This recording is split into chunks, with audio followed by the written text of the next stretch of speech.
Next is the Arms Act of 1878, passed by Lord Lytton, prohibited Indian from keeping arms without license.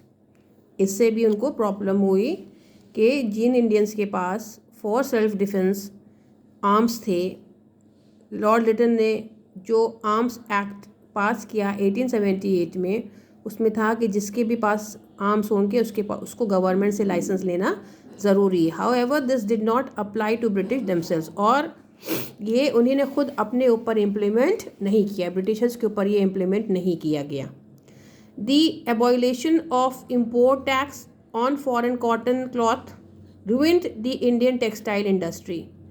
और import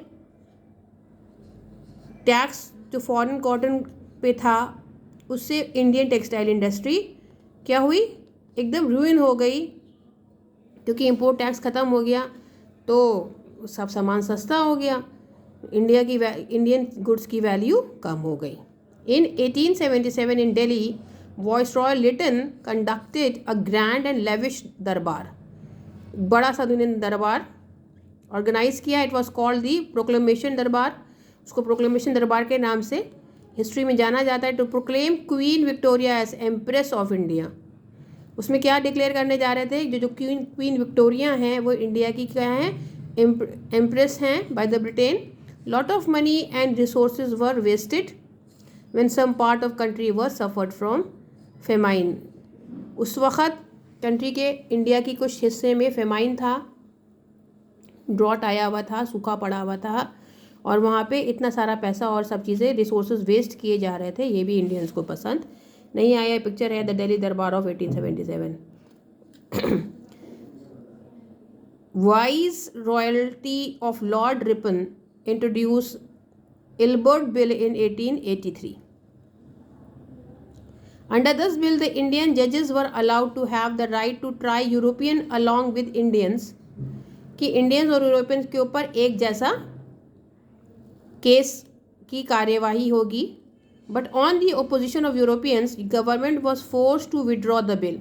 मगर Europeans ने जब उसके ऊपर उसके अपोज हो गए, उसको नहीं माना, तो गवर्नमेंट ने उस बिल को, उस लॉ को क्या किया, खारिज कर दिया, विड्रॉ कर दिया. This fuelled the resentment among the Indians. इससे इंडियंस को अच्छा नहीं लगा. The Lord Curzon not only adopted certain measures to hurt the self respect of the Indians. Lord Curzon की जो पॉलिसीज़ थी उससे इंडिया की जो सेल्फ कॉन्फिडेंस थी, सेल्फ रिस्पेक्ट थी, वो इंसल्टेड फील हो रही थी.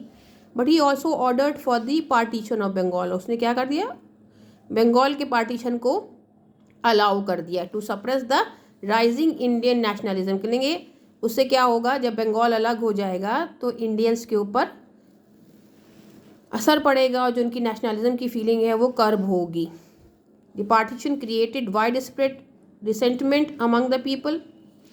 The use of swadeshi goods and boycott of foreign goods were adopted as effective techniques for expressing the resentment of the people. लोगों के रिसेंटमेंट के सेटिस्फैक्शन के लिए लोगों ने क्या किया, मूवमेंट्स किए, उसमें स्वदेशी गुड्स को अपनाया गया, यूज़ किया गया, और फॉरेन गुड्स को बाइकआउट कर दिया.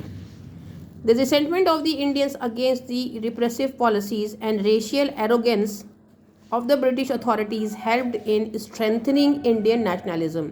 और जो इंडियंस के, जो ब्रिटिशर्स की पॉलिसी डिवाइड एंड रूल्स की, रेशियलिज्म की, कास्ट और क्रीड को बढ़ावा देने वाली, उससे इंडियंस के अंदर क्या आई, उसी से उनको पावर मिला कि जो ब्रिटिशर्स की ये पॉलिसी है वो अच्छी नहीं है और इसके अगेंस्ट हमको वर्क करना है. तो सारे इंडियंस यूनिफाई हुए, में यूनिटी आई, और इस तरह उनके अंदर इंडियन नेशनलिज्म की फीलिंग और ज़्यादा बढ़ गई.